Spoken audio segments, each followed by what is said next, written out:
Le handicap est souvent considéré comme une fatalité et le handicapé souvent mis à l'écart au sein d'une société qui se veut humaine. Aujourd'hui, nous recevons dans cet entretien Jean-Stanislas Elan, président de l'OPH, entendez Organisation des personnes handicapées. Monsieur Elan, bonjour. Bonjour. Alors, comment se porte l'OPH, l'organisation dont vous êtes le président? Bien, bien. Vous savez que l'organisation des personnes handicapées est toujours en état de travail. Et ça reflète le bon fonctionnement de notre organisation qui, chaque année, élabore et adopte 2 activités communautaires. Et nous essayons de respecter les activités que nous-mêmes nous sélectionnons dans leur réalisation. Justement, avant de rentrer dans le but du sujet, quel est le rôle que joue véritablement une organisation ou une association des personnes handicapées au sein d'une société qui, parfois, ces personnes se trouvent marginalisées, se trouvent rejetées, se trouvent au banc de touche? Je vous remercie pour cette question parce qu'elle est très intéressante. Le premier rejet vient de nous-mêmes. Ah. Et ça vient très souvent de la personne qui n'assume pas son handicap. Et le premier rôle de toute personne handicapée, c'est de s'orienter vers la société pour s'intégrer. Pour faire simple, la première responsabilité de toute personne handicapée, c'est de vous prévenir sur le handicap et ses difficultés, parce que tout le monde est guetté par le handicap à tout moment de vie. Et notre rôle, c'est de s'arrimer au monde valide pour mettre en place des mesures de prévention. Est-ce que le monde valide n'est pas aussi un obstacle pour les personnes handicapées? Est-ce qu'ils acceptent, puisque vous vous dites que c'est la personne handicapée qui est elle-même d'abord son propre frein?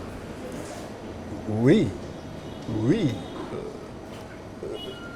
Elle est son propre frein parce qu'elle refuse justement d'exercer sa responsabilité au milieu de la société.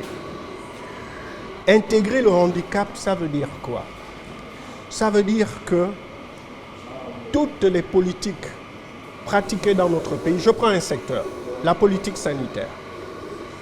Nous devons travailler pour nous intégrer, pour que notre pays se développe dans ce secteur, pour corriger le handicap médicalement. Donner un pas à celui qui ne marche pas. Donner un mot à celui qui ne parle pas. Donner une image, même si elle est floue, à celui qui ne voit pas, etc. C'est notre responsabilité d'aider notre société à se développer dans ce secteur. Car, monsieur, notre ami Mama Gabon, aimerait voir ses enfants handicapés participer à la rendre plus belle. Oui. Participer à faire d'elle une maman provenante. J'adore ce mot. Au cas où je suis handicapé, qu'est-ce qu'il faut prévoir pour rééquilibrer les chances de vie? C'est très important. Et lorsque on se met dans une association, c'est pour travailler pour le pays. C'est pour aider les politiques sociales de notre pays à se mettre en place. Il faudrait que nous participons. Le rôle d'une association des personnes handicapées n'est pas seulement là pour chercher des dons, pour chercher de l'argent. Une association de personnes... C'est le sentiment que vous avez, que vous observez? Oui. Vous avez observé autour de vous? Oui. Il est malheureux de constater qu'il y a plus d'une vingtaine d'associations de personnes handicapées, rien qu'à Libreville. Ah. Mais quel est le travail mené par ces associations? Où sont les sensibilisations pour la mise en place des rampes d'accès? Où sont les sensibilisations pour l'intégration des élèves handicapés au sein de leur établissement? Où est notre travail pour amener la civilisation de notre pays à nous accompagner dignement dans la vie? Il est où ce travail? Il est où ce travail pour aider nos gouvernants à transformer l'environnement de Mama Gabon pour que chacun y trouve son compte? Où est notre travail, Monsieur Bon? Parlons de votre organisation. Est-ce que vous avez des bons rapports avec les gouvernants, avec les autres associations?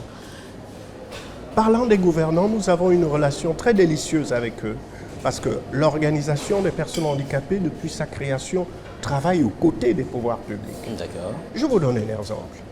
Pendant des années, nous avons mené des campagnes de sensibilisation préventive contre la poliomyélite qui a fait tant de dégâts dans notre pays. Effectivement, oui. Et nous avons donc soutenu notre pays contre cette terrible maladie pour l'éradiquer. Et nous avons soutenu pendant plus de 20 ans le programme vaccinal de notre pays. C'est de la citoyenneté, c'est du travail. Parce que je vous dis que le premier rôle d'une personne handicapée, c'est de vous éviter à vous le handicap. C'est notre rôle, il faut le remplir. Et toute notre citoyenneté se trouve là-dedans, mais il faut l'exercer. Donc ça voudrait dire que, hormis les pouvoirs publics, vous alliez souvent dans les établissements scolaires pour sensibiliser les uns les autres.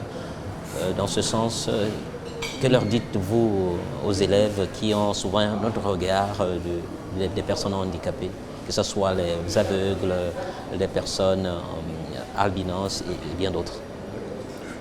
D'abord, les rencontres entre élèves, étudiants et handicapés sous le thème « Le handicap et ses difficultés à l'école », c'est pour entourer ces élèves handicapés, ces étudiants handicapés. Nous allons voir cette jeune civilisation qui représente pour nous des acteurs et des créateurs d'un changement de mentalité de demain. Mais c'est à nous d'aller les voir et leur dire ce que c'est le handicap et ses difficultés. Parce que vous vivez le handicap, plus que nous vivons. Et vous avez les mots pour exprimer ce que... Justement. Et nous allons les voir avec tous les types de handicap. Albinos, moteurs, sourds, aveugles, etc. Pour leur dire ce que c'est le handicap. Pour leur dire ce que c'est la difficulté de l'handicap. Et aussi pour soulever nos vœux de vie. Nos vœux de santé, nos vœux d'école, nos vœux d'accessibilité, nos vœux de travail, nos vœux de logement, nos vœux de transport. Bref, la vie. Voilà pourquoi nous avons posé une question très importante à Mama Gabon. Est-ce que le fait d'être handicapé diminue l'envie de vie? Sur la santé, sur l'école, sur l'emploi, etc. Le handicap dans notre pays, malheureusement, est lié avec la mendicité, est lié avec la médiocrité, est lié avec l'incivisme. Mais est-ce qu'il n'en va pas aussi de la responsabilité des autorités de l'État de pouvoir encadrer ces vices, si on peut les appeler ainsi? Par exemple, on voit à l'ENEDA, il y a des enfants qui gagnent le concours d'entrée en 6e qui malheureusement ne peuvent pas continuer leurs études faute de possibilité de les poursuivre. Est-ce qu'il n'y a pas aussi là la responsabilité qui échoit au pouvoir public? Monsieur, mon ami, je suis extrêmement prudent vis-à-vis des hautes autorités parce que c'est très facile d'accuser l'autre, surtout lorsque on ne prend pas ses responsabilités.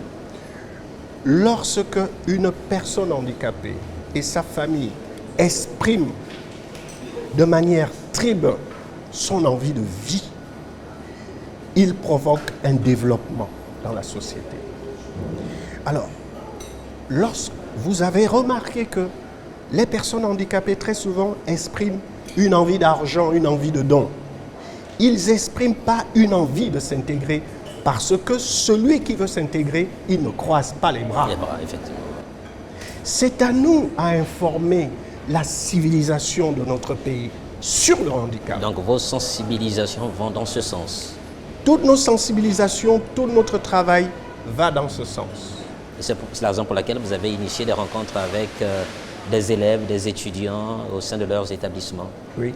Non seulement pour entourer ces types d'élèves, étudiants, mais pour que la civilisation qui les entoure au sein de leurs établissements puisse avoir assez de connaissances pour mieux accompagner ces élèves et ces étudiants. Parce que, monsieur mon ami, lorsqu'on est handicapé, ça réduit toutes ses chances de vie. Et il faut que seule c'est la civilisation qui est capable de compenser toutes ces difficultés-là pour rééquilibrer les chances de vie. C'est très important. Voilà pourquoi, en tant qu'acteur et créateur de la lutte des personnes handicapées en République gabonaise, il faut être un tribun. Il faut faire des efforts pour bien décrire le handicap et ses difficultés et son envie de vie de s'intégrer dans la société. Donc vous avez souvent le sentiment que vos messages sont bien reçus au sein des établissements, au sein des universités ou partout ailleurs? Oui, oui, et je remercie les plus hautes autorités et toute la société gabonaise qui captent. Il y a des aménagements. Ah oui. Elles sont encore timides, mais elles ont débuté. Et je crois que de plus en plus, les élèves handicapés et les étudiants handicapés se trouvent de plus en plus être compris. Ah oui. Être compris. Grâce au travail que vous faites. Grâce à l'organisation des personnes handicapées et des associations liées à l'organisation des personnes handicapées pour faire ce travail. ALBA, l'association des étudiants handicapés du Gabon, etc., etc., etc. Vous allez rencontrer ces élèves, ces étudiants. Quel sera le message principal que vous allez apporter à ces apprenants? Oui, nous nous apprêtons à mener une caravane des rencontres entre élèves, étudiants et handicapés dans 3 communes de l'estuaire, à savoir Ntoum le 24 octobre, Libreville le 26 octobre et Ovendo le 28 octobre, à savoir le lycée Lubin Martial Ntoutoumoubam, l'école catholique Saint-Michel Nkembo et l'université des sciences de la santé d'Ovendo. Comment? Le message, c'est présenter les différents types de handicap. Et ces différents types d'handicap vont dire l'expérience qu'ils ont eue à l'école. Et ils vont glisser quelques solutions pour améliorer la compréhension autour des élèves et des étudiants handicapés. Tout ceci, c'est pour aider ces types d'élèves et d'étudiants à évoluer un peu plus. Vous savez que, monsieur notre ami, il y a encore des centaines de milliers de familles qui refusent de scolariser leurs enfants parce que le dehors n'est pas gai. Oui. Le dehors n'est pas gai. Le dehors n'a aucune structure pour accueillir celui qui vit une grande épreuve. Et beaucoup de parents évitent que l'esprit de leur enfant chéri s'abîme par l'ignorance de dehors. Ça voudrait dire qu'il y a encore du travail à faire au sein de la société. Beaucoup de travail à faire, beaucoup de travail et nous avons besoin de nos autorités justement pour nous aider à soulever toutes ces questions. Justement, vous qui êtes le président de l'OPH, l'Organisation des personnes handicapées, comment voyez-vous la société? Comment voudriez-vous que la société soit? Le bien que nous souhaitons de la société de Mama Gabon, c'est qu'elle soit juste, qu'elle ait une politique pour rééquilibrer les chances de vie de tous, rampe d'accès partout, accessibilité partout, que cet aveugle-là puisse accéder à tout et partout dans son village, dans sa ville, dans son quartier, etc. Que cet handicapé sur fauteuil roulant puisse accéder à tout et partout. J'aime bien prendre un exemple pratique. Vous, monsieur mon ami, lorsque vous voulez accéder à Mama Gabon, vous empruntez les escaliers avec beaucoup de royauté. vous n'avez aucune difficulté. Mais nous, les escaliers sont une difficulté pour nous. Un traumatisme. Et certains handicapés vous diront que c'est de la discrimination lorsqu'il n'y a aucune rampe d'accès à côté des escaliers. La rampe d'accès rétablit l'équilibre d'accès pour tous. La rampe d'accès ne vous est pas interdite. La rampe d'accès, au contraire, vous fait une deuxième voie d'accès vers Mama Gabon, à tout et partout. Lorsque je dis à tout et partout, santé, école, emploi, etc. et citoyenneté, c'est très important. Nous avons notre participation pour s'arrimer au monde valide, pour développer Mama Gabon. Je vous disais tout à l'heure qu'il faut que notre Mama Gabon soit provenante. Qui va provoquer cela? C'est nous et vous, ensemble. Ensemble.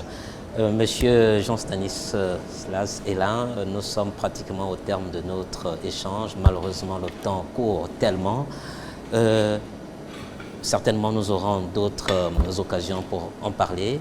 Mesdames et messieurs, nous sommes au terme de cet entretien. Il faut retenir avec monsieur Elin que tant que l'on vit, nous sommes exposés à cette fatalité, malheureusement qualifiée par d'autres personnes. Mais avec monsieur Elin, nous venons de comprendre que le handicap n'est pas véritablement une fatalité. Tout handicapé peut véritablement avoir sa place au sein de la société. Merci de nous avoir suivis. On se retrouve au prochain numéro.